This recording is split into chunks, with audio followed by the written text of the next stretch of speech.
Hi dears, welcome back. ನಾನು cilia. ಇವತ್ತಿನ ವಿಡಿಯೋದಲ್ಲಿ ಸೂಪರ್ ಸ್ಪಾಂಜಿ ಆಗಿರುವಂತಹ ಒಂದು ದೋಸೆ ರೆಸಿಪಿಯನ್ನು ತೋರಿಸ್ತಾ ಇದ್ದೀನಿ. ಎಷ್ಟು ತಿಂದರೂ ಸಾಕಾಗೋದಿಲ್ಲ, ಅಷ್ಟು ಚೆನ್ನಾಗಾಗುತ್ತೆ ಈ ದೋಸೆ. ಈ ದೋಸೆಗೆ ಕಾಂಬಿನೇಷನ್ ಆಗಿ ಕಪ್ಪು ಕಡಲೆ ಕರಿ ರೆಸಿಪಿಯನ್ನು ಸಹ ತೋರಿಸ್ತಾ ಇದ್ದೀನಿ. ತುಂಬ ಚೆನ್ನಾಗಾಗುತ್ತೆ. ಈಸಿಯಾಗಿ ನಮಗೆ ಬೇಗ ಮಾಡಬಹುದಾದಂತಹ ದೋಸೆ ಮತ್ತು ಕಡಲೆ ಕರಿ. ಫಸ್ಟಿಗೆ ದೋಸೆ ಮಾಡಲಿಕ್ಕೆ ಅಕ್ಕಿಯನ್ನು ನೆನೆಯಲಿಕ್ಕೆ ಹಾಕಬೇಕು. ಅದಕ್ಕೋಸ್ಕರ ಒಂದು ಬೌಲಿಗೆ ನಾನು 3 ಕಪ್ ದೋಸೆ ಅಕ್ಕಿಯನ್ನು ತಗೊಂಡಿದ್ದೀನಿ. ನಾವು ಸಾಮಾನ್ಯ ಇಡ್ಲಿ ದೋಸೆ ಎಲ್ಲ ಮಾಡುವಂತಹ ದೋಸೆ ಅಕ್ಕಿ, ನಮ್ಮ ಕಡೆ ನಾವು ಇದಕ್ಕೆ ಬೆಳ್ತಿಗೆ ಅಕ್ಕಿ ಅಂತ ಹೇಳ್ತೀವಿ. ಇನ್ನು ಅಕ್ಕಿಯನ್ನು ಚೆನ್ನಾಗಿ ತೊಳೆದು ನೆನೆಯಲಿಕ್ಕೆ ಹಾಕೋಣ. ಇನ್ನು ಬೇರೆ ಒಂದು ಪಾತ್ರೆಗೆ ಯಾವ ಕಪ್ಪಲ್ಲಿ ನಾವು ಅಕ್ಕಿ ತಗೊಂಡಿದ್ದೀವೋ ಅದೇ ಕಪ್ಪಲ್ಲಿ ಅರ್ಧ ಕಪ್ಪು ಸಾಗು ತಗೋಬೇಕು. ಸಾಗು ಅಂದರೆ ಸಬ್ಬಕ್ಕಿ, ನಾವು ಪಾಯಸಕ್ಕೆಲ್ಲ ಉಪಯೋಗಿಸ್ತೀವಲ್ಲ ಸಬ್ಬಕ್ಕಿ. ಇದನ್ನು ಸಹ ಚೆನ್ನಾಗಿ ಕ್ಲೀನ್ ಮಾಡಿ ಇದಕ್ಕೆ ಸಹ ನೀರು ಹಾಕಿ ಇದನ್ನು ಸಹ ನೆನೆಯಲಿಕ್ಕೆ ಬಿಡೋಣ. ಅಕ್ಕಿ ಮತ್ತು ಸಾಗು ಮಿನಿಮಮ್ ಅಂದರೆ ಒಂದು 4 ರಿಂದ 5 ಗಂಟೆ ನೆನೆಯಬೇಕು. ನಾನಿವಾಗ ನೀರು ಹಾಕಿ ನೆನೆಯಲಿಕ್ಕೆ ಬಿಟ್ಟಿದ್ದೀನಿ. ಇಲ್ಲಿ ನೋಡಿ, ಅಕ್ಕಿ ಎಲ್ಲ ಚೆನ್ನಾಗಿ ನೆಂದಿದೆ. ನಾನು 5 ಗಂಟೆ ನೆನೆಸಿದೆ. ಅದೇ ರೀತಿ ಸಾಗು ಕೂಡ ಚೆನ್ನಾಗಿ ನೆಂದಿದೆ. ಇನ್ನು ಇದನ್ನು ರುಬ್ಬಬೇಕು. ಈ ಸಾಗು ಒಟ್ಟಿಗೆ ನಮಗೆ 1 ಕಪ್ ತೆಂಗಿನಕಾಯಿಯನ್ನು ಸಹ ಸೇರಿಸಬೇಕು. ನಾನಿವಾಗ ತುರಿದಿರುವ ತೆಂಗಿನಕಾಯಿಯನ್ನು ತಗೊಂಡಿದ್ದೀನಿ. ಇದನ್ನು ಸಹ ಸೇರಿಸಿ ನಾವು ರುಬ್ಬಬೇಕು. ಟೇಸ್ಟ್ ತುಂಬ ಚೆನ್ನಾಗಾಗುತ್ತೆ ತೆಂಗಿನಕಾಯಿ ಸಹ ಸೇರಿಸಿ ರುಬ್ಬಿದರೆ. ಫಸ್ಟಿಗೆ ಮಿಕ್ಸಿ ಜಾರಿಗೆ ತೆಂಗಿನಕಾಯಿ ಮತ್ತು ಸಾಗನ್ನು ಹಾಕಿ ರುಬ್ಬಬೇಕು. ನೈಸಾಗಿ ರುಬ್ಬಬೇಕು, ಚೂರು ಸಹ ತರಿ ಇಲ್ಲದೆ ರುಬ್ಬಬೇಕು. ರುಬ್ಬಿದ ಹಿಟ್ಟನ್ನು ಬೇರೆ ಸ್ವಲ್ಪ ದೊಡ್ಡ ಪಾತ್ರೆಗೆ ಹಾಕೋಣ. ಇನ್ನು ಅದೇ ಮಿಕ್ಸಿ ಜಾರಿಗೆ ನಾವು ಅಕ್ಕಿಯನ್ನು ರುಬ್ಬಬೇಕು. ನಾನಿವಾಗ 2 ಬ್ಯಾಚ್ ಆಗಿ ಅಕ್ಕಿಯನ್ನು ರುಬ್ತಾ ಇದ್ದೀನಿ. ಫಸ್ಟ್ ಬ್ಯಾಚ್ ಅಕ್ಕಿಯನ್ನು ಅಕ್ಕಿ ಸಹ ಚೂರು ಸಹ ತರಿ ಇಲ್ಲದೆ ನೈಸಾಗಿ ನಾವು ರುಬ್ಬಬೇಕು. ಇದೇ ರೀತಿ ಹಿಟ್ಟು ಮಾಡಿ ನಮಗೆ ಇಡ್ಲಿ ಕೂಡ ಮಾತ್ರ ದೋಸೆ ಆಗುತ್ತೆ. ನೋಡಿ, ನಾನಿವಾಗ ಅಕ್ಕಿ ನೀರು ಮಾತ್ರ ಸ್ವಲ್ಪ ನೀರು ಹಾಕಿ ರುಬ್ಬಬೇಕು, ಜಾಸ್ತಿ ನೀರಾಗಬಾರ್ದು. ಈಗ ರುಬ್ಬಿದ ಹಿಟ್ಟನ್ನು ಸಹ ಸೇರಿಸೋಣ. ನಾನೀಗ 2 ಬ್ಯಾಚ್ ಆಗಿ ರುಬ್ಬಿದ್ದು 2ನೇ ಬ್ಯಾಚ್ ಹಿಟ್ಟನ್ನು ಸಹ ಇದಕ್ಕೆ ಸೇರಿಸಿದಾಯಿತು. ಇದು ಮಿಕ್ಸಿ ಜಾರನ್ನು ಕ್ಲೀನ್ ಮಾಡಿ ಸ್ವಲ್ಪ ನೀರನ್ನು ಸೇರಿಸಬೇಕು. ಸೇರಿಸಿ ಇನ್ನಿದನ್ನು ಚೆನ್ನಾಗಿ ಮಿಕ್ಸ್ ಮಾಡಬೇಕು. ನೀವು ಈಸ್ಟ್ ಉಪಯೋಗಿಸುವವರಾಗಿದ್ದರೆ ಇವಾಗ ಸ್ವಲ್ಪ ಒಂದು ಚಿಟಿಕಿಯಷ್ಟೇ ಈಸ್ಟನ್ನು ಇದಕ್ಕೆ ಸೇರಿಸಬಹುದು. ಈಸ್ಟ್ ಸೇರಿಸದಿದ್ದರೆ ಚೆನ್ನಾಗಿ ಮಿಕ್ಸ್ ಮಾಡಿ ಕವರ್ ಮಾಡಿ 6 ರಿಂದ 7 ಗಂಟೆ ರೆಸ್ಟ್ ಆಗಲಿಕ್ಕೆ ಬಿಡಬೇಕು. ನೀವು ಈಸ್ಟ್ ಉಪಯೋಗಿಸೋದಿಲ್ಲ ಅಂದರೆ ಪರವಾಗಿಲ್ಲ, ಹಾಗೆ ಇಟ್ಟುಬಿಡಿ. ಇನ್ನು ನಮಗೆ ಬೇರೆ ಒಂದು ಬೌಲಿಗೆ ಕಡಲೆಯನ್ನು ನೆನೆಯಲಿಕ್ಕೆ ಹಾಕೋಣ. ನಾನಿಲ್ಲಿ 1.5 ಕಪ್ ಕಡಲೆಯನ್ನು ತಗೊಂಡಿದ್ದೀನಿ.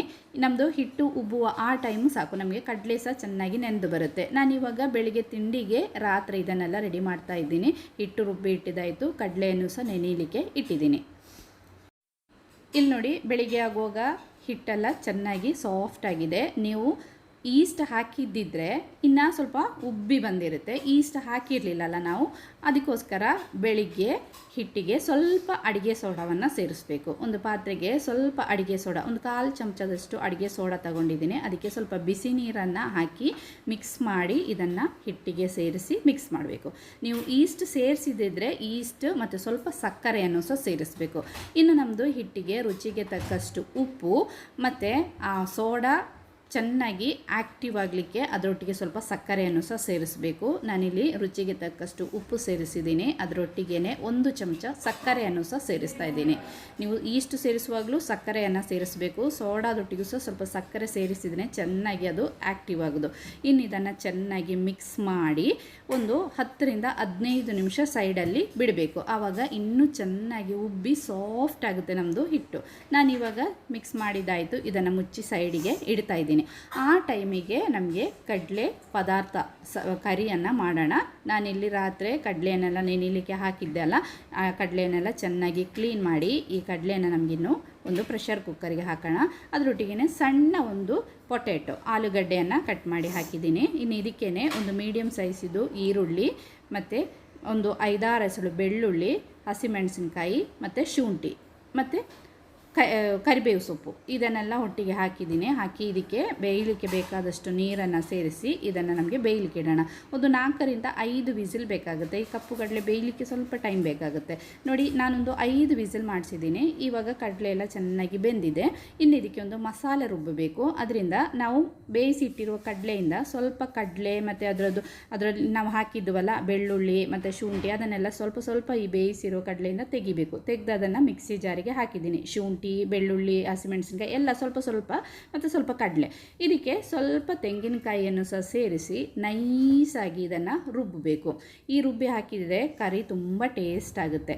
ಇನ್ನು ಒಂದು ಪಾತ್ರೆ ಬಿಸಿ ಆಗಲಿಕ್ಕಿಟ್ಟು ಚೆನ್ನಾಗಿ ಬಿಸಿ ಆದ ಮೇಲೆ ಇದಕ್ಕೆ ನಮಗೆ ಎಣ್ಣೆಯನ್ನು ಹಾಕಬೇಕು. ಯಾವ ಎಣ್ಣೆ ನಾವು ಸಾಮಾನ್ಯವಾಗಿ ತೆಂಗಿನ ಎಣ್ಣೆಯನ್ನು ಯೂಸ್ ಮಾಡೋದು.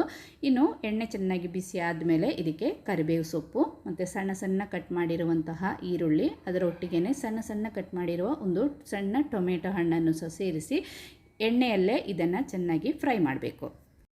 ಈರುಳ್ಳಿ, ಟೊಮೆಟೊ ಹಣ್ಣೆಲ್ಲ ಸ್ವಲ್ಪ ಫ್ರೈ ಆಗಿ ಇದೇ ರೀತಿ ಆದಮೇಲೆ ಇನ್ನು ಇದಕ್ಕೆ ಸ್ಲೋ ಫ್ಲೇಮಲ್ಲಿ ಇಟ್ಕೊಂಡು ನಾವು ಮಸಾಲೆ ಪುಡಿಗಳನ್ನು ಸೇರಿಸೋಣ. ಫಸ್ಟಿಗೆ 1 ಚಮಚ ಕೊತ್ತಂಬರಿ ಹುಡಿಯನ್ನು ಸೇರಿಸಿದ್ದೀನಿ, 1.5 ಚಮಚ ಮೆಣಸಿನ ಹುಡಿ, ಕೆಂಪು ಮೆಣಸಿನ ಹುಡಿಯನ್ನು ಸೇರಿಸಿದ್ದೀನಿ, ಮತ್ತು ಅರ್ಧ ಚಮಚ ಗರಂ ಮಸಾಲೆ ಪೌಡ್ರ್ ಮತ್ತು ಅರಶಿನ ಹುಡಿ.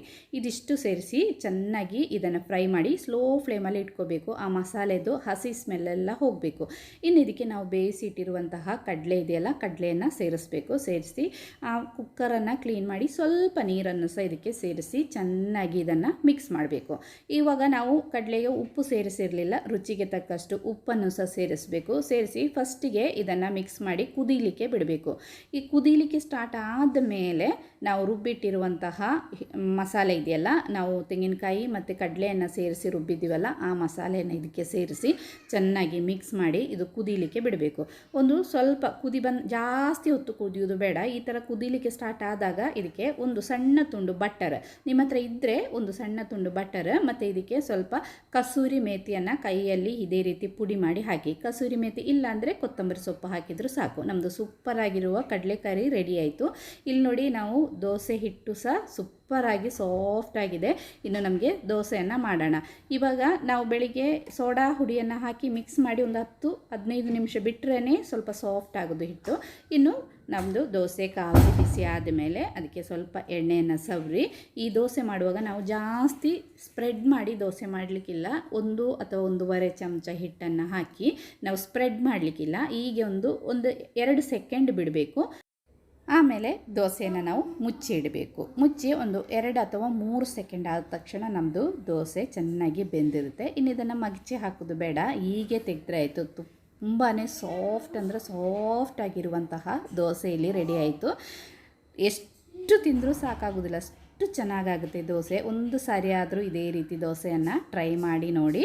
ತುಂಬ ಸಿಂಪಲ್. ಅದರೊಟ್ಟಿಗೆ ನಮ್ಮದು ಸೂಪರ್ ಟೇಸ್ಟಿಯಾಗಿರುವಂತಹ ಕಡಲೆಕರಿ ಕೂಡ ರೆಡಿ ಆಯಿತು. ಈ ಕಡಲೆಕರಿ ನಮಗೆ ದೋಸೆ ಒಟ್ಟಿಗೆ ಅಲ್ಲ, ಚಪಾತಿ, ಪೂರಿ, ಅನ್ನದ ಜೊತೆ ಎಲ್ಲ ಸೂಪರ್ ಆಗುತ್ತೆ. ಟ್ರೈ ಮಾಡಿ ನೋಡಿ. ಇಷ್ಟ ಆದರೆ ಲೈಕ್ ಮಾಡಿ, ಶೇರ್ ಮಾಡಿ, ಕಮೆಂಟ್ ಮಾಡಿ, ನನಗೆ ಸಪೋರ್ಟ್ ಮಾಡಿ. ಇನ್ನೊಂದು ವಿಡಿಯೋದಲ್ಲಿ ನೋಡೋಣ.